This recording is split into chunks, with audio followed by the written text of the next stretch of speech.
ഓ ഇത് നമ്മൾ തള്ളി കൊടുക്കേണ്ടി വരും. പിന്നെ ഓട്ടോ ഫോൾഡിങ് വരുന്നില്ല. ഇത്ര 23 ലക്ഷം കൊടുത്തിട്ട് ക്ലോസ് ദ സൺറൂഫ്. പിന്നെ ഇവിടെയൊക്കെ മാനുവൽ AC വെന്റ് ആണ് കൊടുത്തേക്കുന്നത്. അത് ശരിയുള്ള പരിപാടിയല്ല. വണ്ടിക്കകത്ത് ഡിമാൻഡ് ആണ്. നിങ്ങൾക്ക് ആവശ്യമുണ്ടെങ്കിൽ നിങ്ങൾ എടുക്കാന്നുള്ള ഒരു അങ്ങനത്തെ ഒരു കൺസെപ്റ്റ് അല്ലേ. കീ ചെയിൻ അടക്കം നമുക്ക് കമ്പനീനെ അതുപോലും തന്നിട്ടില്ല. അതുപോലും കമ്പനീനകത്തൊന്നും തന്നിട്ടില്ല. ഹൈ ഫ്രണ്ട്സ്, വെൽക്കം ടു ഓറൻസോൺ. അപ്പോൾ നമ്മൾ ഇന്ന് കൽപ്പറ്റയ്ക്ക് അടുത്തുള്ള വെണ്ണിയോട് എന്നൊരു സ്ഥലത്താണ് ഉള്ളത്. അപ്പോൾ ഇന്ന് നമ്മൾ ഇവിടെ എത്തിയിരിക്കുന്നത് എന്താണെന്ന് വെച്ച് കഴിഞ്ഞാൽ മഹേന്ദ്രയുടെ XUV 700 റിവ്യൂ ചെയ്യാൻ വേണ്ടിയിട്ടാണ്. മഹേന്ദ്രയുടെ ഫ്ലാഗ്ഷിപ്പ് SUV മോഡലായിട്ടുള്ള XUV 700 ആണ് ഇന്നത്തെ നമ്മുടെ അതിഥി. സോ അതിലുള്ള ഏറ്റവും വാല്യൂ ഫോർ മണി ആയിട്ടുള്ള ഒരു വേരിയന്റ് ആണ് AX5 എന്ന് പറഞ്ഞിട്ടുള്ളത്. സോ ഇതൊരു 5 സീറ്റർ ആണ്. അപ്പോൾ ഇതിന്റെ വിശേഷങ്ങളിലേക്കാണ് നമുക്കിനി കിടക്കാനുള്ളത്. So welcome to the video.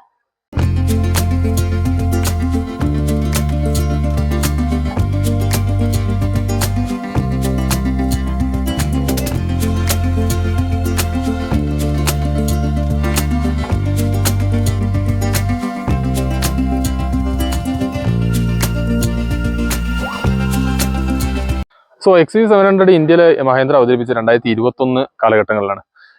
അതിന് കാരണം എന്താണെന്ന് വെച്ച് കഴിഞ്ഞാൽ നമ്മുടെ XUV 500 ഒരു എക്സ്റ്റൻഷൻ ആയിട്ടാണ് XUV 700 അവതരിപ്പിച്ചത്.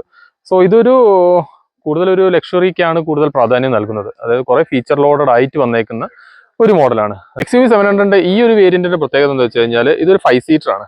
AX5 എന്നാണ് ഇതിന്റെ പേര്. 5 സീറ്റർ ആയതുകൊണ്ട് തന്നെ നമുക്ക് ഇതിനെ കോമ്പറ്റ് ചെയ്യാൻ പറ്റുന്നതെന്ന് വെച്ച് കഴിഞ്ഞാൽ ക്രെറ്റ, സെൽറ്റോസ്, പിന്നെ അതേപോലെ തന്നെ ജീപ്പ് കോമ്പസ്, ദെൻ നമ്മുടെ ഗ്രാൻഡ് വിറ്റാര, ഹൈ റൈഡർ, ഇവരുമായിട്ടൊക്കെ കോമ്പീറ്റ് ചെയ്യാൻ പറ്റുന്ന ടൈപ്പിലുള്ള വണ്ടിയാണിത്. കാരണം അവരുടെ ടോപ്പ് എൻഡ് മോഡലിനെ നമുക്ക് മേടിക്കുകയാണെങ്കിലും ഈ ഒരു വേരിയന്റ് മേടിക്കുമ്പോൾ എക്സെപ്റ്റ് ജീപ്പ് കോമ്പസിന് കുറച്ചുകൂടി റേറ്റ് കൂടുതലായിരിക്കും. അപ്പം ആ ഒരു നമ്മുടെ കോമ്പാക്ട് SUV മേടിക്കുന്നതിനെക്കാട്ടി ഒരു പ്രോപ്പർ SUV മേടിക്കുന്നതിനുള്ള ഗുണമാണ് ഈ ഒരു AX5 വേരിയന്റിന് ഏറ്റവും കൂടുതൽ ഇതിനെ വ്യത്യസ്തമാക്കിയിരിക്കുന്നത്. AX7 നിന്ന് AX5 ചെറിയ ചെറിയ വ്യത്യാസങ്ങളൊക്കെ ഉണ്ട്. പക്ഷേ എന്നിരുന്നാലും അതിന്റെ റേറ്റും അതിനനുസരിച്ചിട്ട് കുറവും വരുന്നുണ്ട്. ഏകദേശം 3-4 ലക്ഷത്തിന്റെ അടുത്ത് AX5 നിന്ന് AX7 കൂടുതലാണ്. എന്നിരുന്നാലും നമുക്ക് ആവശ്യമുള്ള ഫീച്ചേഴ്സ് ഇതിൻ്റെ ഉള്ളിൽ ഉണ്ട് എന്നുള്ളതാണ് വേറൊരു ഗുണം ആയിട്ട് കാണുന്നത്. ഓക്കെ, XUV 700 നമുക്ക് ഫ്രണ്ട് ലുക്കിങ്ങിനെ പറ്റി പറയുകയാണെങ്കിൽ ഇവിടെ തൊട്ട് ഈ ഒരു ഏരിയ ഒരു കെർവ്ഡ് ആയിട്ടാണ് നമ്മുടെ DRL വരുന്നത്. ത്രൂ ഔട്ട് ഈ ഒരു ഹെഡ് ലാമ്പിനെ കവർ ചെയ്തിട്ട് ത്രൂ ഔട്ട് ആയിട്ട് ഒരു 180 ഡിഗ്രീസിന്റെ മുകളിലായിട്ട് തന്നെ ഈ ഒരു DRL പാറ്റേൺ വരുന്നുണ്ട്. പിന്നെ ഇവിടെ ഡ്യുവൽ ചേംബർ ഹെഡ് ലാമ്പാണ് കൊടുത്തിരിക്കുന്നത്. LED ആണ് വന്നിരിക്കുന്നത്. തൊട്ട് താഴെ തന്നെ ഫോഗ് ലാമ്പും കൊടുത്തിട്ടുണ്ട്. ഈ ഒരു ഗ്രിൽ പാറ്റേൺ ആക്ച്വലി രസമുണ്ട് കാണാൻ. ഇതിൻ്റെ ഉള്ളിൽ ഒരു ക്രോമി എലമെന്റ് ഒക്കെ വന്നിട്ട് നല്ല രസമായിട്ട് കാണുന്നുണ്ട്. പിന്നെ മഹേന്ദ്രയുടെ ബട്ടർഫ്ലൈ ഷേപ്ഡ് ആയിട്ടുള്ള എംബ്ലം മിഡിൽ തന്നെയുണ്ട്. ഇവിടെ ആക്ച്വലി 360 ഇത് ക്യാമറേന്റെ ഓപ്ഷൻ ആണ്, പക്ഷേ 360 ഇതിലില്ല. AX7 വേരിയന്റ് 360 ഉണ്ട്. പിന്നെ സാറ്റന്റെ ഗ്രില്ലാണ് വന്നിരിക്കുന്നത്. ഇതിൻ്റെ ഉള്ളിൽ കൂടെ മാക്സിമം എയർ ഇൻടേക്ക് എടുക്കുന്നുണ്ട്. ടെർബോ ആയതുകൊണ്ട് തന്നെ കൂടുതലായിട്ട് എയർ ഇൻടേക്ക് വരാനുള്ള ഏരിയ ഹീറ്റ് കുറെ കൂടാനുള്ള ചാൻസ് ഉള്ളതുകൊണ്ടായിരിക്കാം മേ ബി എയർ ഇൻടേക്ക് ഭയങ്കരമായിട്ട് കൊടുത്തേക്കുന്നത്. ഇതില് താഴത്തെ ഏരിയയിലും അതേപോലെ തന്നെ നല്ല എയർ മാക്സിമം എൻട്രി കയറാൻ പറ്റുന്ന രീതിയിലാണ് ചെയ്തേക്കുന്നത്. ഇവിടെ സൈഡിലൊരു എയർ സ്കൂപ്പിംഗ് പോലത്തെ ഒരു ഏരിയ ഉണ്ട്. ഇതിലൂടെ എയർ അടിച്ചു കയറിയിട്ട് കുറച്ചൊരു സ്ട്രീം ലൈൻ മൂവ്മെന്റ് കിട്ടാൻ വേണ്ടിയിട്ടായിരിക്കാം ഇതിലൂടെ ഒരു എയർ ഡാമും കൊടുത്തിട്ടുണ്ട്. ഇതിന്റെ സ്കിഡ് പ്ലേറ്റ് കുറച്ചൊരു ടഫ് ആൻഡ് ആയിട്ടുള്ള ഫൈബറാണ് വന്നിരിക്കുന്നത്. ഇവിടെ ആക്ച്വലി അഡാസിന്റെ ഫീച്ചർ ആണോ എന്നൊരു ഡൗട്ട് ഉണ്ട്, നോക്കി നോക്കാം. പിന്നെ ഇതിൽ അഡാസ് വരുന്നില്ല, AX7 മാത്രമേ അഡാസ് വരുന്നുള്ളൂ. ബോണറ്റിലാകെ ചെറിയൊരു കട്ടും ഗ്രീസ് മാത്രമേ കാണുന്നുള്ളൂ. ഒന്ന് മിഡിലായിട്ടുള്ള 1/3 ആയിട്ടുള്ള സ്ഥലത്തുണ്ട്. പിന്നെ അതേപോലെ തന്നെ ഒരു ലാറ്ററൽ ഏരിയയിലും മാത്രം വന്നിട്ടുണ്ട്. തന്നെ ഇതൊരു കമ്പനി ഫിറ്റഡ് ആയിട്ടുള്ള തന്നെ വൈപ്പേഴ്സ് ആണ് വന്നിരിക്കുന്നത്. ഇതിന്റെ ഉള്ളിലാണ് വാഷറും സാധനങ്ങളൊക്കെ കൊടുത്തിട്ടുള്ളത്. പുറത്ത് കൊടുത്തിട്ട് വൃത്തിയേടാക്കിയിട്ടൊന്നുമില്ല. നമ്മുടെ XUV 700 സൈഡ് വ്യൂവില് വീലാർച്ച് വലിയൊരു വീലാർച്ചാണ് കൊടുത്തിട്ടുള്ളത്.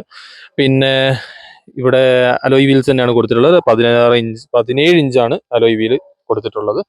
പിന്നെ ഈ ഒരു സൈഡ് പാനലിൽ ORVM ഒക്കെ വന്നേക്കുന്നത് ബ്ലാക്ക് കളറാണ്, പിയാനോ ബ്ലാക്ക് ആണ്. ഇന്റഗ്രേറ്റഡ് ആയിട്ട് ഇൻഡിക്കേറ്റർ ഒക്കെ കൊടുത്തിട്ടുണ്ട്. പിന്നെ ഇതിന്റെ ഈ ഒരു ഹാൻഡിലാണ് രസം. നമ്മൾക്ക് ജസ്റ്റ് പ്രസ് ചെയ്ത് കഴിഞ്ഞാൽ മാത്രമേ ഇത് തുറക്കത്തുള്ളൂ. ഒരു പ്ലഷ് ആയിട്ടുള്ള ടൈപ്പിലുള്ള ഡോർ ഹാൻഡിലാണ് കൊടുത്തിട്ടുള്ളത്. ബോഡി കളർ തന്നെയാണ് വന്നേക്കുന്നത്. പിന്നെ ഏകദേശം 200 മില്ലിമീറ്ററിന്റെ ഗ്രൗണ്ട് ക്ലിയറൻസ് ഉണ്ട്. അത്യാവശ്യം നല്ല ടഫ് ആൻഡ് ആയിട്ടുള്ള ടെറൈനിലൂടെ ഇതിൽ പോവാം. ഇതിന് ഓരോ മോഡുകൾ മാറ്റിയിട്ട് നമുക്ക് യൂസ് ചെയ്യാവുന്നതാണ്.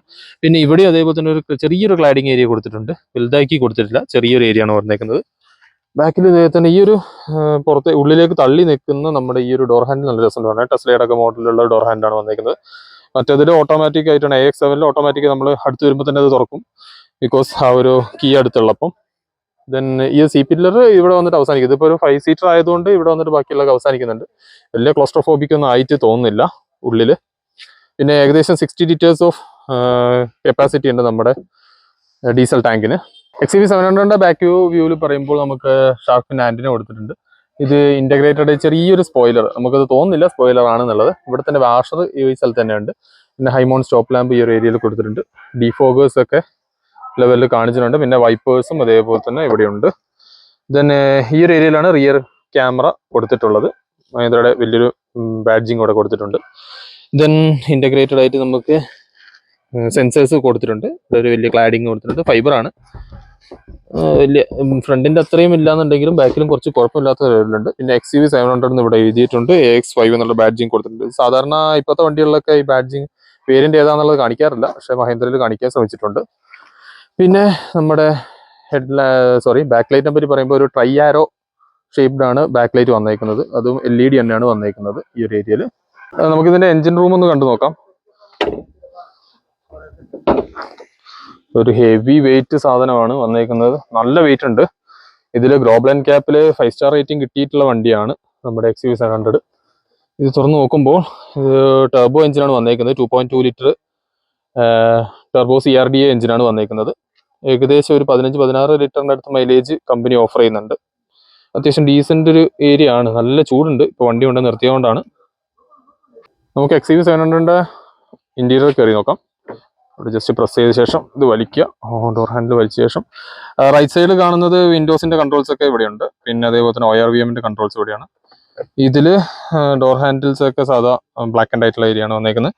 ദെൻ ഇവിടെ ഒരു ബോട്ടിൽ ഹോൾഡർ വെക്കാം. പിന്നെ ഇവിടെ ചെറിയ കുടയൊക്കെ വെക്കാനുള്ള ഏരിയ ഒക്കെ കാണിച്ചിട്ടുണ്ട്. നനഞ്ഞിട്ടുള്ളതൊക്കെ വെക്കുമ്പോൾ ബുദ്ധിമുട്ടായിരിക്കും. പിന്നെ പിയാനോ ബ്ലാക്ക് ആണ് ഇവരുടെ ഹാൻഡിൽ വന്നേക്കുന്നത്. പിന്നെ ഈ ഒരു ഏരിയയിൽ ഇവിടെ നമ്മുടെ ഹിൽ ഹോൾഡിന്റെ കൺട്രോൾസ് കാണുന്നുണ്ട്. ഐഡിൽ സ്റ്റാർട്ട് സ്റ്റോപ്പും പിന്നെ ട്രാക്ഷൻ കൺട്രോൾ സ്വിച്ച് ഓണും ഓഫും കാണുന്നുണ്ട്. പിന്നെ ഹെഡ് ലാമ്പിന്റെ കൺട്രോൾസ് ഒക്കെ ഇവിടെയാണ്. ഒരു ചെറിയൊരു AC വെന്റും വന്നിട്ടുണ്ട്. പിന്നെ ഇവിടെ ഒരു ട്വീറ്റർ കൊടുത്തിട്ടുണ്ട്. പിന്നെ അതേപോലെ തന്നെ ഇവിടെയും കൊടുത്തിട്ടുണ്ട് ഒരു സ്പീക്കർ. 6 സ്പീക്കേഴ്സും 4 ട്വീറ്റേഴ്സ് ആണെന്നാണ് കാണിച്ചേക്കുന്നത്. ഡ്രൈവർ സീറ്റ് ഹൈറ്റ് അഡ്ജസ്റ്റ്മെന്റ് ഉണ്ട് ഇതിന്. അത് മാനുവലിയാണ് അഡ്ജസ്റ്റ് ചെയ്യേണ്ടത്. ഇതിന്റെ AX7 വേരിയന്റിൽ നമുക്ക് ഇവിടെ ആയിട്ട് അതിന്റെ അഡ്ജസ്റ്റ്മെന്റ് ഒക്കെ കൊടുത്തിട്ടുണ്ട്. ഇലക്ട്രിക്കലി ആണ്. ഇതിന്റെ AX7 വേരിയന്റിൽ വെന്റിലേറ്റഡ് സീറ്റ്സ് ആണ് കൊടുത്തിട്ടുള്ളത്. ഇതിൽ വെന്റിലേറ്റഡ് സീറ്റ്സ് അല്ല വന്നേക്കുന്നത്. 700 ഇന്റീരിയറിലേക്ക് വരുമ്പോൾ നമുക്കൊരു 10.25 2 ടച്ച് സ്ക്രീൻ കാണുന്നുണ്ട്. ഇത് ആക്ച്വലി ടച്ച് കപ്പാസിറ്റീവ് അല്ല, ഇത് ടച്ച് കപ്പാസിറ്റീവ് ആണ്. ഇതിൽ അഡ്രീനോക്സിന്റെ സാധനങ്ങളും കാര്യങ്ങളൊക്കെ ഇതിലുള്ള ഒരു സാധനമാണ്. AX വേരിയന്റ് എന്ന് പറയുമ്പോൾ ഇതിൽ എല്ലാം അഡ്രീനോക്സുമായിട്ട് കണക്ടിവിറ്റി വരുന്ന സാധനങ്ങളാണ്. അഡ്രീനോക്സിൽ കുറേ ഓഫേഴ്സ് ഉണ്ട്. അതായത് കുറേ അധികം ടെക്നോളജി ഫീച്ചേഴ്സ് ആഡ് ചെയ്തിട്ടുള്ള സാധനമാണ് അഡ്രീനോക്സ്. അതിനെ പറ്റി സെപ്പറേറ്റ് ശരിക്കും ഒരു വീഡിയോ ചെയ്യേണ്ടി വരും. പിന്നെ ഇവിടെയൊക്കെ മാനുവൽ AC വെന്റ് ആണ് കൊടുത്തേക്കുന്നത്. അത് ശരിയുള്ള പരിപാടിയല്ല. ഒരു 20-22 ലക്ഷത്തിന് വണ്ടി മേടിക്കുമ്പോൾ ഒരു ഓട്ടോമാറ്റിക് കൊടുക്കാമായിരുന്നു. പിന്നെ ഇവിടെ അത്യാവശ്യം ലെവലുള്ള സാധനങ്ങളും കാണുന്നുണ്ട്. ഇതിന്റെ കൺട്രോൾസ് ഒക്കെ ഇവിടെയാണ് വന്നേക്കുന്നത്. ഇവിടെ നമുക്ക് മാറ്റുമ്പോൾ അവിടെ ചേഞ്ച് ചെയ്യുന്നത് കാണാം. അത് നല്ലൊരു യൂസർ ഇന്റർഫേസ് തന്നെയാണ് കൊടുത്തേക്കുന്നത്. XUV 700 ഒരു ബാഡ്ജിങ് ഒക്കെ വന്നിട്ടുണ്ട്. തന്നെ ഇവിടെയാണ് അതിന്റെ ബാക്കിയുള്ള കൺട്രോൾസ് ഒക്കെ റൈറ്റ് സൈഡിൽ. ഇതൊരു ക്രൂയിസ് കൺട്രോൾ ഉണ്ട്. അപ്പം നല്ലൊരു ഫീച്ചറാണത്. പിന്നെ അതേപോലെ തന്നെ മറ്റേ ടെലിഫോണിക് കൺട്രോൾസ് ഒക്കെ ലെഫ്റ്റ് സൈഡിലാണ് വന്നേക്കുന്നത്. പിന്നെ സാധാ പോലെ തന്നെ ബാക്കി വാഷേഴ്സും പിന്നെ അതേപോലെ തന്നെ ഹെഡ് ലാമ്പിന്റെ കൺട്രോൾസ് ഒക്കെ റൈറ്റിലും ലെഫ്റ്റിലും ആയിട്ട് കൊടുത്തിട്ടുണ്ട്.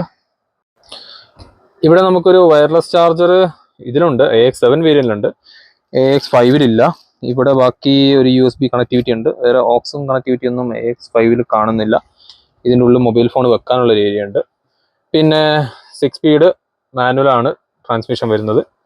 ദെൻ ഹാൻഡ് ബ്രേക്ക് ഇവിടെ തന്നെയുണ്ട്. പിന്നെ ഇവിടെ എന്ത് സാധനം എന്ന് കാണുന്നില്ല. എന്തോ ഒരു ഫംഗ്ഷനിങ് ആയിട്ടുള്ള സാധനമാണ്. AX7-ൽ എന്തെങ്കിലും ഫംഗ്ഷനിങ് ആയിട്ടുള്ള സാധനമായിരിക്കും.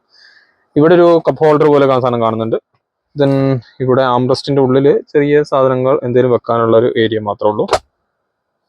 ദെൻ ഗ്ലൗ ബോക്സ് അത്യാവശ്യം decent amount of glove box ആണ്. അത്യാവശ്യം നല്ല സ്പേഷ്യസ് ആണ്. ഇതിന്റെ ഉള്ളിൽ വേറെ സാധനങ്ങളൊക്കെ വെക്കാനുള്ള മൊബൈൽസ് ഒക്കെ വെക്കാനുള്ള ഏരിയയും കൂടി കൊടുത്തിട്ടുണ്ട്. പിന്നെ അവിടെ ഒരു ബോട്ടിൽ ഹോൾഡർ കാണാം. പിന്നെ അംബർല ഹോൾഡറും അവിടെ തന്നെ കൊടുത്തിട്ടുണ്ട്. ദെൻ വേറെ പ്രശ്നങ്ങളായിട്ടൊന്നും കാണുന്നില്ല. മുകളിൽ ഒരു വാനിറ്റി മിറർ കൊടുത്തിട്ടുണ്ട്. അത് നമുക്ക് ഓപ്പൺ ചെയ്യാവുന്ന ടൈപ്പിലാണ്. ഇങ്ങനെ ഓപ്പൺ ചെയ്യാവുന്ന ടൈപ്പിലാണ്. ലൈറ്റ് ഒന്നുമില്ല. ദെൻ ഇവിടെ അതേപോലെ തന്നെ ticket holder, just ticket holder മാത്രമേ ഉള്ളൂ. നമുക്ക് മിറേഴ്സ് ഒന്നും കൊടുത്തിട്ടില്ല. നമുക്ക് കാല് വെക്കാനായിട്ട് ഒരു ഡെഡ് പെഡലൊക്കെ ഇവിടെ ഉണ്ട്. ഇവിടെയാണ് നമ്മുടെ സൺറൂഫിന്റെ കൺട്രോൾസ് ഒക്കെ വന്നത്. റീഡിംഗ് ലാംപ്സ് ഒക്കെ ഇവിടെ ഉണ്ട്. അതൊരു ആംബിയൻ ലൈറ്റിംഗ് മോഡൊക്കെ ഇവിടെ ഓൺ ആവുന്നുണ്ട്. ഇവിടെ റൈറ്റ് ലെഫ്റ്റ് സ്വിച്ചസ് ഇങ്ങനെ കാണുന്നുണ്ട്. പിന്നെ SOS ബട്ടൺ ഇവിടെ കൊടുത്തിട്ടുണ്ട്. ഇതിപ്പം ആർക്കാണോ SOS പോകുന്നതെന്നുള്ള പിടുത്തമില്ല. മിക്കവാറും മഹേന്ദ്രക്കായിരിക്കും പോകുന്നുണ്ടാവുക. ദെൻ ഇവിടെയാണ് നമ്മുടെ സൺറൂഫ് ഓർ മൂൺ റൂഫ് വന്നിരിക്കുന്നത്. ഇതിൽ വേറൊരു ഫീച്ചർ എന്ന് വെച്ച് കഴിഞ്ഞാൽ അലക്സ ഉണ്ട്. അപ്പൊ അലക്സയോട് നമുക്ക് പറഞ്ഞു നോക്കാം. Alexa, open the sunroof.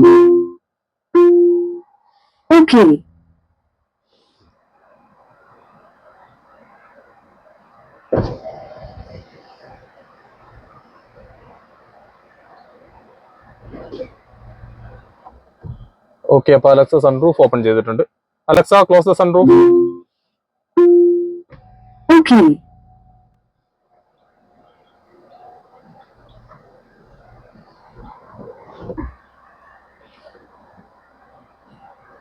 ഇത് ആക്ച്വലി ഒരു പനോരമിക് സൺറൂഫ് എന്ന് വേണമെങ്കിൽ പറയാം. ബാക്ക് വരെ എത്തുന്നുണ്ട് ആ ഒരു സൺറൂഫ്. നല്ല അത്യാവശ്യം നമുക്ക് നല്ല വെളിച്ചം പ്രൊവൈഡ് ചെയ്യുന്ന ഒരു സൺറൂഫാണ് വന്നേക്കുന്നത്. അതിന്റെ ബാക്ക് സീറ്റിലേക്ക് കയറി നോക്കാം. ഫ്രം ഡ്രൈവർ സീറ്റ് ഞാൻ മാക്സിമം ബാക്കോട്ട് ഇട്ട് വെച്ചേക്കുന്നത്. അപ്പോഴും അത്യാവശ്യം നല്ല ലെവലിലുള്ള ലെഗ് സ്പേസ് കാണുന്നുണ്ട്. പിന്നെ തൈ സപ്പോർട്ട് കുഴപ്പമില്ല. ഇത് മാക്സിമം എക്സ്റ്റെൻഡ് ചെയ്തിട്ട് നമ്മുടെ നീന്റെ അവിടം വരെ കിട്ടുന്നുണ്ട്. പിന്നെ ഹെഡ് റൂം നല്ലൊരു ഹെഡ് റൂമാണ്. ഒരു 5 ഫീറ്റ്, എനിക്കൊരു 5.7 പോലെയാണ്. അപ്പം എനിക്ക് കുഴപ്പമില്ല. നല്ലൊരു എയറി ആയിട്ടുള്ള ക്യാബിനാണ് വന്നേക്കുന്നത്. പിന്നെ അത്യാവശ്യം ഹെഡ് റൂമും കൊടുത്തിട്ടുണ്ട്. പിന്നെ ഇവിടെ ഒരു ഫിക്സഡ് ഹെഡ് റെസ്റ്റ് ആണ് ഇവിടെ വന്നേക്കുന്നത്. ബാക്കി 2 അഡ്ജസ്റ്റബിൾ ആക്കാൻ പറ്റുന്ന ലെവലിലുള്ളതാണ്. ഇവിടെ ഒരു റീഡിംഗ് ലാമ്പ് ഈ ഒരു ഏരിയയിൽ വന്നിട്ടുണ്ട്. ഇവിടെയൊക്കെ കർട്ടൻ എയർ ബാഗ്സ് ഉണ്ട്. അതിന്റെ സ്വിച്ചസ് ഒക്കെ, അതിന്റെ ഡീറ്റെയിൽസ് ഒക്കെ ഇവിടെ SRS എയർ ബാഗ് കാണുന്നുണ്ട്. ഇതിൽ ടോട്ടൽ ഒരു 6 എയർ ബാഗ്സ് തന്നെ ഉണ്ട്. 2 ഫ്രണ്ടിലും 4 കർട്ടൻ ആയിട്ടും വന്നിട്ടുണ്ട്. ഇവിടെ ഹാൻഡിൽസ് ഒക്കെ ഇവിടെയാണ് കൊടുത്തേക്കുന്നത്. പിന്നെ നമ്മുടെ സൺറൂഫിന്റെ ബാക്കി ഏരിയകൾ ഇവിടം വരെ എക്സ്റ്റെൻഡ് ചെയ്യുന്നുണ്ട്. ഇവിടെ ചെറിയൊരു സ്കൂപ്ഡ് ഔട്ട് ആയിട്ടാണ് വന്നേക്കുന്നത്. പിന്നെ ഈ ബാക്കിലെ സപ്പോർട്ടിലെ കാര്യം പറഞ്ഞു കഴിഞ്ഞാൽ കുറച്ചൊരു കംഫർട്ടായ ലെവലില് ബാക്കിന് AC വെന്റുകൾ കൊടുത്തിട്ടുണ്ട്. പിന്നെ ഇവിടെ നമുക്ക് ഒരു ടൈപ്പ് C ചാർജർ ഉണ്ട്. പിന്നെ മൊബൈൽ ഹോൾഡ് ചെയ്യാനുള്ള ഒരു സ്ഥലവും കൂടി കാണിച്ചിട്ടുണ്ട്. ഇതൊരു ശരിക്കും ആക്ച്വലി ഇവിടെ മാത്രമേ ടൈപ്പ് C ചാർജർ കാണുന്നുള്ളൂ. ഫ്രണ്ടിലൊന്നും കാണുന്നില്ല. ഫ്രണ്ടിൽ തന്നെ USB പോർട്ടാണ് കൊടുത്തത്. ടൈപ്പ് C ഇല്ല. ടൈപ്പ് C ഇവിടെ മാത്രമേ ഉള്ളൂ. അത് ഇത്ര വലിയൊരു വണ്ടിക്ക് കുറച്ച് ഒന്ന് അവിടെയും കൂടി കൊടുക്കാമായിരുന്നു. ഡോറിൽ ഹാൻഡിലൊക്കെ പിയാനോ ബ്ലാക്ക് ആണ് വന്നേക്കുന്നത്. പിന്നെ ഇവിടെ ഒരു ബോട്ടിൽ ഹോൾഡർ ഉണ്ട്. ഇവിടെ സാധാരണ എന്തെങ്കിലും ചെറിയ സാധനങ്ങൾ വെക്കാനുള്ള ഒരു ഏരിയ ഉണ്ട്. പിന്നെ ഇവിടെ ഒരു സ്പീക്കറും കൂടി കൊടുത്തിട്ടുണ്ട്. സീറ്റ് 60-40 സ്പ്ലിറ്റ് അല്ല, ഒറ്റൊരു ഇത് മാത്രമേ ഉള്ളൂ. അതായത് ഇത് സെപ്പറേറ്റ് ആയിട്ട് മടക്കാൻ പറ്റത്തില്ല. അതാണെങ്കിൽ കുറച്ചുകൂടി ബെറ്റർ ആയിരുന്നു. 60-40 ആവുന്നില്ല. അത് ഫുള്ളായിട്ട് മടക്കാനേ പറ്റത്തുള്ളൂ. പിന്നെ അതേപോലെ തന്നെ ഫിക്സഡ് ഹെഡ് റെസ്റ്റ് ആണ് ഇവിടെ വന്നേക്കുന്നത്. അതും ഒരു പോരായ്മയായി തോന്നി. പിന്നെ ഇവിടെ റിക്ലൈനിങ് ഒന്നും കൊടുത്തിട്ടില്ല. ശരിക്കും ഒരു കുറച്ചുകൂടി ഒന്ന് റിക്ലൈനിങ് ഒക്കെ കൊടുക്കായിരുന്നു. കാരണം ഇതിന്റെ താഴത്തുള്ള വേരിയൻസിലൊക്കെ ശരിക്കും കുറച്ചുകൂടി ഒരു റിക്ലൈനിങ് ഒക്കെ വരുന്ന വണ്ടികളുണ്ടല്ലോ. റിക്ലൈനിങ് സീറ്റ് ആണെങ്കിൽ കുറച്ചുകൂടി ഒരു കംഫർട്ടബിൾ ആയിട്ട് ഇരിക്കാമായിരുന്നു. ഇതിൽ മിഡിലുള്ള ആൾക്ക് കുറച്ച് സ്ട്രെച്ച് ചെയ്തിരിക്കാം, കുഴപ്പമില്ല. ആക്ച്വലി ഇവിടെ ഫിക്സഡ് ഹെഡ് റെസ്റ്റ് ആയതിൻ്റെ ഒരു ബുദ്ധിമുട്ടുണ്ട്. വേറെ കുഴപ്പമൊന്നുമില്ല. ഇവിടെ ഹമ്പ് ചെറിയൊരു ഫ്ലോർ പാനലായതുകൊണ്ട് ഒരു ഹമ്പ് അത്ര വലുതായിട്ട് പ്രശ്നം ഉണ്ടാക്കുന്നില്ല. കുഴപ്പമില്ലാണ്ട് 3 പേർക്ക് സുഖമായിട്ട് ഇരിക്കാൻ പറ്റാവുന്നേ ഉള്ളൂ. XUV700 ബൂട്ട് സ്പേസ് നോക്കാം. ഓക്കെ, ഇവിടെ തന്നെയാണ് ഇതിന്റെ ആക്സസിബിൾ ഏരിയ വന്നേക്കുന്നത്. ഏകദേശം അത്യാവശ്യം നല്ല ബൂട്ട് സ്പേസ് ആണ്. 240 ലിറ്റേഴ്സിന്റെ ബൂട്ട് സ്പേസ് വന്നിട്ടുണ്ട്. ഇതിന്റെ അടിയിൽ ജാക്കും സാധനങ്ങളൊക്കെ ഇവിടെ ഉണ്ട്. പിന്നെ ഇതിന് തൊട്ടുന്നു കഴിഞ്ഞാൽ ഇതിന്റെ സ്പെയർ അടിയിലാണ് വരുന്നത്. ഇവിടെ വേറൊരു ഏരിയ കാണുന്നുണ്ട്. ചെറിയ എന്തെങ്കിലുമൊക്കെ സാധനങ്ങൾ വെച്ച് കടത്താൻ പറ്റിയ ടൈപ്പിലുള്ള ഒരു ഏരിയ ഉണ്ട്. ദെൻ ഇവിടെ വേറെ ഒരു കപ്പ് ഹോൾഡേഴ്സ് ഒക്കെ ഇവിടെ ഉണ്ട്. അത് അഥവാ 7 സീറ്റർ വേരിയന്റിന്റെ കപ്പ് ഹോൾഡേഴ്സ് ആയിരിക്കും. ഇവിടെ 12 വോൾട്ട് ചാർജർ ഉണ്ട്. നമുക്ക് എന്തെങ്കിലും ടയർ പ്രഷർ മോണിറ്ററോ പിന്നെ അതേപോലത്തെ ടയർ പ്രഷർ ഗേജോ കാര്യങ്ങളൊക്കെ കണക്ട് ചെയ്യണമെന്നുണ്ടെങ്കിലും പിന്നെ വാക്വം പമ്പ് അതൊക്കെ കണക്ട് ചെയ്യുന്നുണ്ടെങ്കിലും പറ്റിയ 12 വോൾട്ടിന്റെ ചാർജർ ഇവിടെ കൊടുത്തിട്ടുണ്ട്. ഇവിടെ 2 ഹാൻഡിൽ ഉണ്ട്. ഈ ഹാൻഡിൽ പിടിച്ചിട്ട് നമുക്ക് ക്ലോസ് ചെയ്യാവുന്നതാണ്. അപ്പോൾ ഫ്രണ്ട്സ്, XUV700 നമ്മളെ എക്സ്റ്റീരിയർ ഇന്റീരിയർ കാര്യങ്ങൾ പറഞ്ഞു. പിന്നെ ചെറിയ ചെറിയ ഫീച്ചേഴ്സും കാര്യങ്ങളും ചെറിയ ചെറിയ പോരായ്മകളായിട്ടുള്ള സംഭവങ്ങൾ നമ്മൾ പറഞ്ഞിരുന്നു. അപ്പോൾ നമുക്കിനി ഓണറിനെ പരിചയപ്പെടാം. ഹായ്, ഇതാണ് നമ്മുടെ ഓണർ. ഇനി ഓണർ തന്നെ സെൽഫ് ഇൻട്രൊഡക്ഷൻ ചെയ്യുന്നതാണ്. പേര് കോമൾ എന്നാണ്. ഓക്കെ, വെണ്ണിയോടാണ് സ്ഥലം. എന്നോട് സ്ഥലമാണ്. എന്ത് ചെയ്യുന്നു? വർക്ക് ചെയ്യുന്നു. ഓക്കെ. അപ്പൊ കോമൾ, വണ്ടീനെ പറ്റി ഒന്ന് പറയാവോ? എത്ര കാലമായി എടുത്തിട്ട്? വണ്ടി ഇപ്പൊ എടുത്തിട്ട് 7 മാസം ഓക്കെ ആയി. 6500 കിലോമീറ്റർ ഓടിയിട്ടുണ്ട്. 6500 കിലോമീറ്റർ. ഓക്കെ. എത്ര ദൂരം വരെയൊക്കെ കൂടുതലായിട്ട് ഇപ്പം? ഒരു ബാംഗ്ലൂര്, മൈസൂർ അങ്ങനെയൊക്കെ അധികം ഓടൽ. എല്ലാം ലോങ് റേഞ്ച് തന്നെ അല്ലേ? ലോങ് റേഞ്ച് ആണ്. ശരി ശരി. ഇപ്പൊ വർക്കിനൊക്കെ എടുത്തോണ്ട് ഇതാണോ അല്ല വേറെ വണ്ടി ഉണ്ട്? ഓക്കെ ഓക്കെ, അതെടുത്തോ. അതെടുത്താ ഓക്കെ. ശരി ശരി. അപ്പൊ കോമൾ, വണ്ടി ഇപ്പൊ പെർഫോമൻസ് വെച്ച് ഒന്ന് പറയാവോ? ഫസ്റ്റ് നമ്മള് എർട്ടിക ആയിരുന്നു ഉപയോഗിച്ചോണ്ടത് മാരുതിന്റെ. ഇപ്പൊ ഞങ്ങളിപ്പോ ഒരു 6 മാസമായിട്ടാണ് XUV എടുത്തത്. ഇതിപ്പോ അതിന്റെ പെർഫോമൻസ് നോക്കുമ്പോ എർട്ടികനെക്കാട്ടും കുറച്ചും കൂടി കംഫർട്ടബിൾ ആണ്. പിന്നെ നമ്മള് സ്പീഡും കാര്യങ്ങളൊക്കെ നല്ല ഒരിക്കലും കമ്പയർ ചെയ്യാൻ പറ്റത്തില്ല. അത് സെഗ്മെന്റ് തന്നെ ലോങ് പോകുമ്പോഴൊക്കെ നമുക്ക് നല്ലൊരു കംഫർട്ടാണ്. കംഫർട്ടും പിന്നെ കുലുക്കും കാര്യങ്ങളും അങ്ങനത്തെ കാര്യങ്ങളൊന്നും ഇല്ല. ബ്രേക്കിംഗ് സിസ്റ്റവും കാര്യങ്ങളൊക്കെ വളരെ കുറവാണല്ലേ. ശരി ശരി. ഇതിപ്പോ എഞ്ചിൻ വൈസ് നോക്കുകയാണെങ്കിൽ പവർ കൂടുതലാണ് വണ്ടിക്ക്. പവറും കാര്യങ്ങളൊക്കെ കൂടുതലാണ്. അത് വെച്ച് കമ്പയർ ചെയ്യുമ്പോൾ പിന്നെ സാറ്റിസ്ഫൈഡ് ആണല്ലേ. ശരി. മൈലേജ് ഒക്കെ എങ്ങനെ വരുന്നുണ്ട്? മൈലേജ് ഇപ്പൊ ഒരു 12 ആണ് ഇപ്പൊ കിട്ടുന്നത്. ലോങ്ങിലേക്ക് ലോങ് കിട്ടുമ്പോ ഒരു കുറച്ചും കൂടും തോന്നുന്നു. ലോങ്ങിലേക്ക് 10-13 കിട്ടും. ഒരു ഹൈവേ റേഞ്ചിലൊക്കെ 10-13 റേഞ്ച് വരുന്നുണ്ടല്ലേ.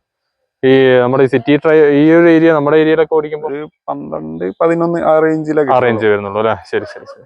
കോമള ഇതൊരു ബോഡി റോള് കുറച്ചൊരു കൂടുതൽ ഉണ്ടാവുന്ന വണ്ടിയായിരിക്കും. അത് വെച്ചാൽ അത്യാവശ്യം വലിയ ഗ്രൗണ്ട് ക്ലിയറൻസ് ഉണ്ട്. അപ്പൊ ആ റേഞ്ചിൽ നമുക്ക് നോക്കുമ്പോൾ ഈ ഹൈവേസിലൊക്കെ ക്രൂസ് ചെയ്യുമ്പോൾ എന്തെങ്കിലും ബുദ്ധിമുട്ടുകൾ ഉണ്ടായിരുന്നു? ഹൈവേസിൽ ബുദ്ധിമുട്ടും കാര്യങ്ങളൊന്നും ഇതുവരെ ഫീൽ ചെയ്തില്ല. നമുക്ക് അത്യാവശ്യം നല്ല സ്പീഡിലും കാര്യങ്ങളിലൊക്കെ പോകാൻ പറ്റുന്നുണ്ട്. പിന്നെ നമുക്ക് ഒന്നും അറിയുന്നില്ല പോകുമ്പോ. നമുക്ക് ബാക്കി വണ്ടികളൊക്കെ ആണെങ്കിൽ നമ്മൾ അറിയും സ്പീഡ് പോകുമ്പോൾ. പക്ഷെ ഈ വണ്ടിയിൽ നമുക്ക് സ്പീഡ് നമുക്ക് അറിയുന്നില്ല. വാണിംഗ് ലാമ്പോ അങ്ങനെ എന്തെങ്കിലും നമുക്ക് അതില് വണ്ടിയിൽ നമുക്ക് വാണിംഗ് ലാമ്പോ അങ്ങനെയൊക്കെ അറിയുമ്പോഴേ നമുക്ക് ഇത്ര സ്പീഡിൽ വണ്ടി പോകുന്നുണ്ട് നമുക്ക് അറിയാൻ പറ്റും. അല്ലാണ്ട് നമുക്ക് സ്പീഡും കാര്യങ്ങളൊന്നും അറിയാൻ പറ്റില്ല. ചെറിയ വണ്ടിയിൽ പോകുന്നതിന്റെ ഒരു പ്രശ്നങ്ങളൊന്നും ഫീൽ ചെയ്യുന്നില്ല. പിന്നെ സൗണ്ടും കാര്യങ്ങളോ അങ്ങനത്തെ കാര്യങ്ങളൊന്നും ഫീൽ ചെയ്യുന്നില്ല. ക്യാബിനിലേക്ക് തീരെ എടുക്കുന്നില്ല. ക്യാബിനിലേക്ക് നമുക്ക് ഉള്ളിലുള്ള ഇത് മാത്രമേ കേൾക്കുള്ളൂ. പുറത്തുള്ള ഒരു സൗണ്ട് നോയ്സും അങ്ങനത്തെ കാര്യങ്ങളൊന്നും. ഇതിപ്പോ ഒരു വലിയ വണ്ടിയാണോ? നേരത്തെ ഉപയോഗിച്ചത് എർട്ടിഗയാണ്. എന്നാലും അത്യാവശ്യം അതിനെക്കാട്ടി കൂടുതൽ സൈസുള്ള വണ്ടിയാണ്. അപ്പൊ നമുക്ക് ഈ ടൗണിലൊക്കെ ക്രൂസ് ചെയ്യുമ്പോൾ എന്തെങ്കിലും ബുദ്ധിമുട്ടുകളൊക്കെ വരാറുണ്ടോ? ടൗണിലൊക്കെ പോകുമ്പോ സിറ്റി കൂടെ ഒക്കെ പോകുമ്പോ കുറച്ച് ചെറിയ ബുദ്ധിമുട്ടൊക്കെ ഉണ്ട്. പാർക്ക് ചെയ്യാനും കാര്യങ്ങളൊക്കെ. അല്ലാണ്ട് വേറെ ബുദ്ധിമുട്ടൊന്നും ഇല്ല. പിന്നെ ഓഫ് റോഡ് ആയിട്ട് പോകുമ്പോഴും പിന്നെ വലിയ ഇതിലൊക്കെ കുഴിയും ഇതൊന്നും നമുക്ക് അറിയുന്നില്ല. പിന്നെ ഈ മണ്ണിട്ട റോഡും നമ്മുടെ കേരളത്തിലെ റോഡിലൊക്കെ പോകുമ്പോ നല്ല കംഫർട്ടാണ് വണ്ടി. ഓഫ് റോഡ് ആയിട്ട് എടുത്തിരുന്നോ എപ്പോഴെങ്കിലൊക്കെ?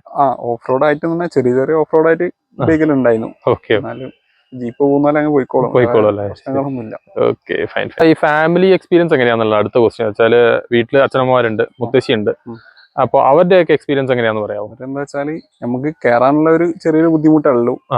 ഹൈറ്റ് ഉള്ളതാണല്ലോ. അതുകൊണ്ട് ഇപ്പോ അതിനൊരു ചെറിയ സ്റ്റെപ്പ് നമുക്ക് പ്രൊവൈഡ് ചെയ്യുന്നുണ്ട്. ബാംഗ്ലൂർ MG റോഡിൽ നമ്മള് അത് ബുക്ക് ചെയ്യാനുള്ള സംവിധാനമുണ്ട്. ഫുഡ് പെഡൽ അതാണെങ്കിൽ നമുക്ക് കംഫോർട്ടായിട്ട് കയറാം. പിന്നെ ഉള്ളിലൊക്കെ ഒരു സാറ്റിസ്ഫാക്ഷൻ ആണ്. ഉള്ളില് നല്ല സുഖമാണ് ഇരിക്കാനും കാര്യങ്ങളൊക്കെ. ഈ AX5 തന്നെ 7 സീറ്ററും 5 സീറ്ററും ഉണ്ടല്ലോ. അപ്പൊ എന്തുകൊണ്ട് 7 സീറ്റർ ചൂസ് ചെയ്തില്ല?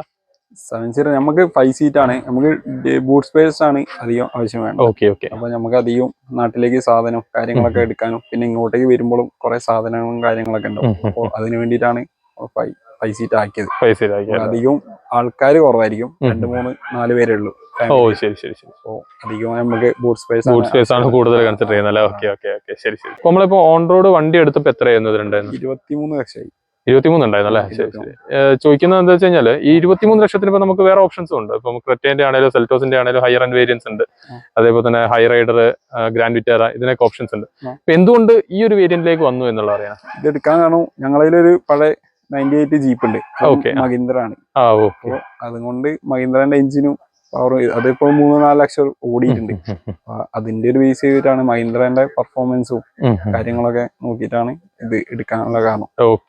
കറക്റ്റിയും സെൽറ്റോസ് ഒക്കെ അതൊരു കോമ്പാക്ട് XUV ആണ്. അപ്പൊ നമുക്കൊരു പെർഫെക്റ്റ് ആയിട്ട് ഒരു XUV എന്ന നിലയ്ക്ക് പിന്നെ ഇടയ്ക്ക് ഓഫ് റോഡും കാര്യങ്ങളൊക്കെ അങ്ങോട്ടും ഇങ്ങോട്ടൊക്കെ പോകാനുണ്ടോ. ശരി. നമ്മുടെ ഈ ഹില്ലി ഏരിയയിൽ ബെറ്റർ ഓപ്ഷൻ തന്നെയാണ്. മറ്റേതിനൊക്കെ അത്യാവശ്യം ഗ്രൗണ്ട് ക്ലിയറൻസ് കുറവാണ് നിലവില്. അതുകൊണ്ട് ഇത് എടുത്തു അല്ലേ. ശരി. കോമളെ, ഇപ്പൊ നമ്മൾ അടുത്തൊരു പെർട്ടിക്കുലർ ആയിട്ട് ക്വസ്റ്റ്യൻ ചോദിക്കാനുള്ളത് വെച്ച് കഴിഞ്ഞാൽ നമ്മുടെ സർവീസിനെ പറ്റിയാണ്. ഈ സർവീസിന് ഇപ്പം നമ്മുടെ ഇന്ത്യൻ കമ്പനീസിന്റെ മഹേന്ദ്ര ആണേലോ ടാറ്റ ആണേലോ കുറെയൊക്കെ പഴികൾ കേൾക്കുന്നതാണ്. അതേപോലെ എന്തെങ്കിലും ഇൻഷുറൻസ് ഇവിടെ നിന്ന് ഉണ്ടായിരുന്നോ? ഞങ്ങൾ വയനാട്ടിലാകെ ഒരു വട്ടം സർവീസ് ചെയ്തല്ലോ. സർവീസ് ആയിട്ടല്ല, ഒരു നമ്പർ പ്ലേറ്റ് ചെയ്യാൻ വേണ്ടിയിട്ടായിരുന്നു. ഒരു വട്ടം ചെയ്തല്ലോ. പിന്നെ സർവീസിന് കൊടുത്തത് നമ്മള് മൈസൂരാണ്. മൈസൂർ കൊടുത്തപ്പോ നല്ലൊരു ഫീഡ്ബാക്ക് ആണ്. അത് അവിടുത്തെ ആൾക്കാരും ഒക്കെ ഭയങ്കര ഒരു പെരുമാറ്റവും കാര്യങ്ങളൊക്കെയാണ്. അപ്പൊ അവിടെ ഭയങ്കര ബെറ്റർ ആയി തോന്നി വയനാട്ടിലെക്കാട്ടും. ഈ കസ്റ്റമർ ലോഞ്ച് ഒക്കെ സെപ്പറേറ്റ് അവർക്ക് ഉണ്ടല്ലേ? അവര് ഭയങ്കര ഒരു ലക്ഷറി ആയിട്ടാണ്, എന്നാലും കുറച്ചും കൂടി ബെറ്റർ ആണ് മൈസൂര് വയനാട്ടിലെക്കാട്ടും. ഇവിടെ ഞാൻ പോയി നോക്കിയപ്പോ എനിക്ക് അത്രയ്ക്ക് അങ്ങോട്ട് കസ്റ്റമർ ലോഞ്ച് ഒന്നും അത്രയ്ക്ക് അങ്ങോട്ട് ബെറ്റർ ആയി തോന്നിയില്ല. മൈസൂര് കുഴപ്പമില്ല അല്ലേ? മൈസൂര് നല്ല പെരുമാറ്റവും കാര്യങ്ങളൊക്കെ നമ്മൾ ട്രീറ്റ് ചെയ്യുന്നതിനൊക്കെ ഒരു വ്യത്യാസം. പിന്നെ അധികം നമ്മൾ വെയിറ്റ് ചെയ്യേണ്ട ആവശ്യമില്ല. നമുക്ക് സർവീസും കാര്യങ്ങളൊക്കെ നമുക്ക് പെട്ടെന്ന് ഒരു 2 മണിക്കൂറും കൊണ്ടൊക്കെ പെട്ടെന്ന് ചെയ്തു തരും അല്ലെ? ഇപ്പൊ സപ്പോസ് നമ്മളിപ്പം ഒരു കൊണ്ടുപോയി കൊടുത്തിട്ട് അവര് ടൈമിങ്ങില് അവര് ഇത് ചെയ്തു തരാറുണ്ടോ? മൈസൂര് നമ്മള് മൈസൂരാണ് കൊടുത്തത്. ഒരു 2 മണിക്കൂറിനുള്ളിലൊക്കെ അവര് പറഞ്ഞ ടൈമിനൊക്കെ നമുക്ക് വണ്ടി തരലുണ്ട്. എന്തെങ്കിലും പ്രശ്നങ്ങൾ ഉണ്ടെങ്കിൽ റെക്ടിഫൈ ചെയ്തിട്ടൊക്കെ എല്ലാം ക്ലിയർ ആക്കിയിട്ടാണ് തന്നത്. ഇതുവരെ അവിടുത്തെ സർവീസ് ബെറ്റർ മൈസൂരാണ് ബെറ്റർ അല്ലേ?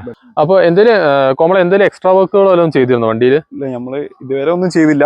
ഡാഷ് ക്യാമറ ചെയ്യണമെന്നുണ്ട്. അപ്പൊ അത് ഒന്ന് ഓർഡർ ചെയ്യാൻ അത് മാത്രമേ ഉള്ളൂ അല്ലേ? ശരി ശരി ശരി. ഈ കമ്പനിയുടെ വശത്തുനിന്ന് ഇപ്പൊ നമ്മൾ വണ്ടി എടുക്കുമ്പോൾ എന്തെങ്കിലുമൊക്കെ സാധനങ്ങൾ കിട്ടിയിരുന്നോ? കമ്പനിയകത്ത് ഒന്നും കിട്ടിയിട്ടില്ല. മാറ്റും അങ്ങനത്തെ ഒരു സാധനം കമ്പനിയകത്ത് ഒന്നും തന്നിട്ടില്ല.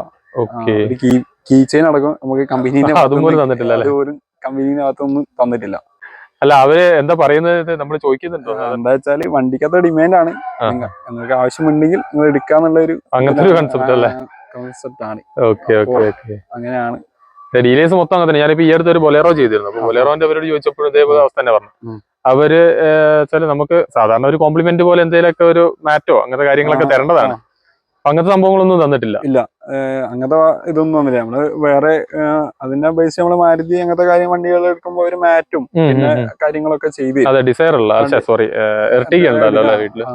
അതെടുക്കുമ്പോ നമുക്ക് എല്ലാ കാര്യങ്ങളും അവര് ചെയ്തു തരലുണ്ട്. എന്താ വെച്ചാല് വീൽ കപ്പും അങ്ങനത്തെ കാര്യങ്ങളൊക്കെ നമ്മളെ മറ്റേത് അപേക്ഷിക്കുമ്പോ നമുക്ക് കാര്യങ്ങളൊക്കെ ഈ ചെയിനും കാര്യങ്ങളും അങ്ങനത്തെ കുറെ സാധനങ്ങളൊക്കെ അവർ തരില്ല ചെയ്യുന്നുണ്ടല്ലേ? ശരി ശരി. അതായത് കോമൾ അടുത്തൊരു ക്വസ്റ്റ്യൻ എന്ന് പറയുന്നത് വെച്ച് കഴിഞ്ഞാൽ നമ്മുടെ സജഷൻ ആണ്. ഇതിപ്പം ഫ്രണ്ട്സോ ഫാമിലിക്കോ ആർക്കും സജസ്റ്റ് ചെയ്യുന്നുണ്ടോ എന്നാണ് ക്വസ്റ്റ്യൻ. അതായത് നമ്മുടെ ഈ സെൽറ്റോസും ക്രെറ്റയൊക്കെ ഇപ്പൊ ട്രെൻഡിങ് നിൽക്കുന്ന വണ്ടികളാണ്. അപ്പൊ അതിനൊക്കെ കമ്പയർ ചെയ്യുമ്പോൾ ഇതിന് കുറച്ച് പോസിറ്റീവ് ഗുണങ്ങളുണ്ടല്ലോ. അപ്പൊ അത് എങ്ങനെയാണ് ബാക്കിയുള്ളവരോട് ഇപ്പൊ സജസ്റ്റ് ചെയ്യാനുള്ള ഉദ്ദേശിക്കുന്നത്? എന്താ വെച്ചാൽ ഡ്രൈവിംഗ് കംഫർട്ടും കാര്യങ്ങളൊക്കെ നമുക്ക് ഒക്കെയാണ്, അടിപൊളിയാണ്. പിന്നെ ലോങ് ഡ്രൈവും കാര്യങ്ങളൊക്കെ. സിറ്റി ഡ്രൈവിനാണ് നമുക്ക് കുറച്ച് ബുദ്ധിമുട്ടാണ്. പാർക്കിങ്ങിന്റെ ഇഷ്യൂ മാത്രമല്ലേ ഉള്ളൂ? പിന്നെ അല്ലാണ്ട് വേറെ ബുദ്ധിമുട്ടും കാര്യങ്ങളൊന്നുമില്ല. ഇതിപ്പോ വേറൊരു വ്യക്തിക്ക് നമ്മള് കംഫർട്ടാണ്. അപ്പൊ അവർക്ക് സജസ്റ്റ് ചെയ്യാം എന്നുള്ള രീതിയിലാണ് പറയുന്നത് അല്ലേ? ശരി ശരി. ഇപ്പൊ ഈ ഓഫ് റോഡിംഗ് ആണെങ്കിലോ അല്ലെങ്കിൽ ഇപ്പൊ ലോങ് ഡ്രൈവ് ആണെങ്കിലോ ഇതൊരു നല്ലൊരു ബെറ്റർ ഓപ്ഷൻ എന്നുള്ള രീതിയിൽ തന്നെയാണ് പറയുന്നത് അല്ലേ?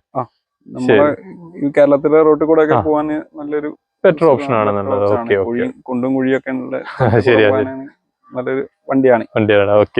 ഇപ്പോ നമ്മുടെ ഓട്ടോ എന്തൂസിയാസ്റ്റുകളെല്ലാം പറയുന്നത് ഇതൊരു വാല്യൂ ഫോർ മണി കാർ എന്ന രീതിയിലാണ് പറയുന്നത്. 23 ലക്ഷത്തിന് ഇതൊരു വാല്യൂ ഫോർ മണി കാർ എന്ന് തന്നെയാണ് പറയുന്നത്. അപ്പൊ അതിനെ അപേക്ഷിച്ച് നോക്കുമ്പോൾ ഇപ്പം ഞങ്ങളുടെ ഇപ്പൊ യൂട്യൂബ് വീഡിയോയിൽ ഞങ്ങൾ കുറച്ച് അങ്ങനത്തെ കാര്യങ്ങളൊക്കെ എടുത്തിരുന്നുണ്ട്. ഇപ്പൊ നെഗറ്റീവ് ആയിട്ടുള്ള കണ്ടന്റ്സ് ഉണ്ടെങ്കിൽ അതും കൂടി പറയണമെന്ന് പറഞ്ഞിട്ടാണ് നമ്മൾ എടുത്തിരുന്നത്. അപ്പൊ അതിനെ അപേക്ഷിച്ച് നോക്കുമ്പോൾ എന്തെങ്കിലും ഗ്ലിച്ചുകൾ ഇതിനുണ്ടോ? അതായത് എന്തെങ്കിലും പോരായ്മകൾ ഇതിനുണ്ടോ? പോരായ്മ വെച്ചാൽ 2 പോരായ്മ ഉണ്ട്. എന്താ സംഭവിച്ചാല് നമ്മളൊരു സൈഡ് മിറർ നമുക്ക് മാനുവൽ ആയിട്ട് ഫോൾഡ് ചെയ്യണം. അതിന് ഓട്ടോ ഫോൾഡിംഗ് ഇല്ല. ഇതിപ്പോ നമ്മള് ഓഫ് ആക്കി ഓട്ടോ ഫോൾഡിംഗ് ആവുന്നില്ല. ശരി, അതൊരു പോരായ്മ തന്നെ. ഇത് നമ്മൾ തള്ളി കൊടുക്കേണ്ടി വരും. പിന്നെ ഓട്ടോ ഫോൾഡിംഗ് വരുന്നില്ല. 23 ലക്ഷം കൊടുത്തിട്ട് മേടിക്കുന്നത് ഇപ്പൊ ചെറിയ വണ്ടികളാണെങ്കിൽ തന്നെ അതൊക്കെ വരുന്നതല്ലേ? മാരുതിയില് സ്വിഫ്റ്റിലൊക്കെ ഉണ്ട് ഓട്ടോ ഫോൾഡിംഗ് കാര്യങ്ങളൊക്കെ. അതൊന്നും ഇതിൽ വരുന്നില്ല. പിന്നെ എന്തെങ്കിലും ഉണ്ടോ? പിന്നെ എന്താ വെച്ചാൽ നമ്മള് ഇത് ലോക്ക് ചെയ്യുന്ന സമയത്ത് ഇത് നമുക്ക് ഇങ്ങനെ തുറന്നു കഴിഞ്ഞിട്ട് പിന്നെ ഇത് അടയ്ക്കുമ്പോ ഇത് ചില സമയത്ത് ഇത് ഉള്ളിലോട്ട് പോകില്ല. ഇതിപ്പോ നമ്മള് ഡോർ തുറക്കുന്ന സമയത്ത് ഇതിപ്പോ ഇങ്ങനെ തുറന്നിട്ട് ഇപ്പൊ നമ്മളിത് ഇങ്ങനെ വലിച്ചു പിടിച്ചിട്ട് അടയ്ക്കുകയാണെങ്കിൽ പിന്നെ ഇത് അങ്ങനെ തന്നെ നിൽക്കും. ഇത് തനി അടയത്തില്ല? ഇല്ല, അടയില്ല. പിന്നെ ഇങ്ങനെ ഇതാക്കണം. പിന്നെ എന്തെങ്കിലും ആരെങ്കിലും അടുത്ത് കൂടെ പോകുമ്പോ ചിലപ്പോൾ ഇത് കൊടുക്കാൻ ഇത് പൊട്ടാനുള്ള ചാൻസുകൾ ഉണ്ടല്ലോ. ഇതൊക്കെ ചെറിയ ചെറിയ സംഭവങ്ങളല്ലേ? അതൊക്കെ അവര് നമ്മളിങ്ങനെ കൈ കൊണ്ട് ഇങ്ങോട്ട് തട്ടി കൊടുക്കാം. എന്നാലും വരുന്ന കിട്ടുന്നുണ്ടോ അല്ലേ? അങ്ങനെ ആവുള്ളൂ. ശരി, ഒന്ന് ട്രൈ ചെയ്ത് നോക്കട്ടെ. അതായത് ഇങ്ങനെ വലിച്ചിട്ട് അടയ്ക്കുമ്പോൾ ഇതിങ്ങനെ തന്നെ കിടക്കും അല്ലേ? അടുത്ത് കൂടെ ആരെയും പോകുമ്പോ ഇതിപ്പോ നമ്മളിപ്പോ ഓടിക്കൊണ്ടിരിക്കുകയാണെങ്കിൽ ഇതിങ്ങനെ തന്നെ കിടക്കും, അടയത്തില്ല. ഇതിപ്പോ വേറെ എന്തെങ്കിലും ഇതാണോന്ന് അറിയില്ല, സർവീസറോട് ചോദിച്ചിട്ടില്ല. ഇതിപ്പോ എങ്ങനെയാണ് നമുക്ക് കിട്ടുന്ന എക്സ്പീരിയൻസ്? അടുത്ത പ്രാവശ്യം ഒന്ന് അവരെ അഡ്രസ് ചെയ്ത് നോക്കുക, അവരെന്താ പറയുന്നത് നോക്കാലോ. അപ്പോ കോമൾ ഇതിലിപ്പം ഇങ്ങനത്തെ ചെറിയ ചെറിയ ഗ്ലിച്ചുകൾ വെച്ച് കഴിഞ്ഞാൽ ബാക്കിയെല്ലാം പെർഫെക്റ്റ് ആണെന്ന് പറയാം അല്ലെ? ചെറിയ ചെറിയ മൈന്യൂട്ട് ആയിട്ടുള്ള കാര്യങ്ങളേ ഉള്ളൂ, ബാക്കിയൊക്കെ ഗുഡാണ്. മോശമായിട്ട് പറയാനൊന്നുമില്ല. ഒന്നുമില്ല അല്ലെ? സേഫ്റ്റിനെ കൺസേണിൽ ഇപ്പൊ എന്തെങ്കിലും ഉണ്ടോ? പക്ക തന്നെയാണ്. Okay okay. ഇതിപ്പോ കാര്യങ്ങളൊന്നും പറയാനില്ല. GN ക്യാപ്പിൽ ഏകദേശം 5 സ്റ്റാർ ഒക്കെ കിട്ടിയതാണ്. 6 എയർ ബാഗ്സ് ഉണ്ട്. Okay, that's good. പിന്നെ അഡ്രീനോക്സ് എപ്പോഴും ട്രൈ ചെയ്ത് നോക്കിയായിരുന്നോ? അത് നമ്മള് സൺറൂഫ് ഒക്കെ ഓപ്പൺ ചെയ്യാനൊക്കെ അത് പറഞ്ഞത് ഓട്ടോമാറ്റിക് മൊബൈലിൽ നമുക്ക് കണക്ട് ചെയ്യുന്ന ഓപ്ഷൻ ഒക്കെ ഉണ്ടല്ലോ, ഫോൺ കോൾ ചെയ്യാനും കാര്യങ്ങളൊക്കെ അതൊക്കെ പറ്റുന്നുണ്ടല്ലോ. ഓക്കെ ഓക്കെ, ശരി.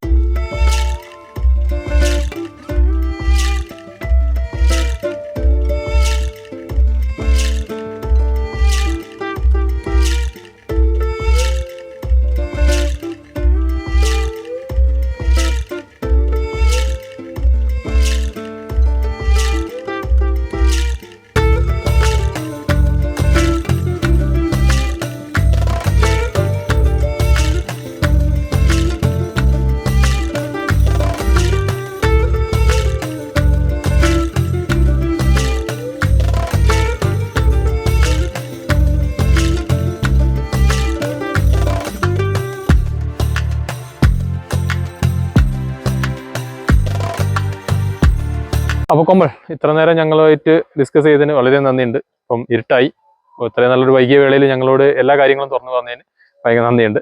സോ നല്ലൊരു ഹാപ്പി മോട്ടറിങ് തരുന്നു. Okay, thank you. ശരി.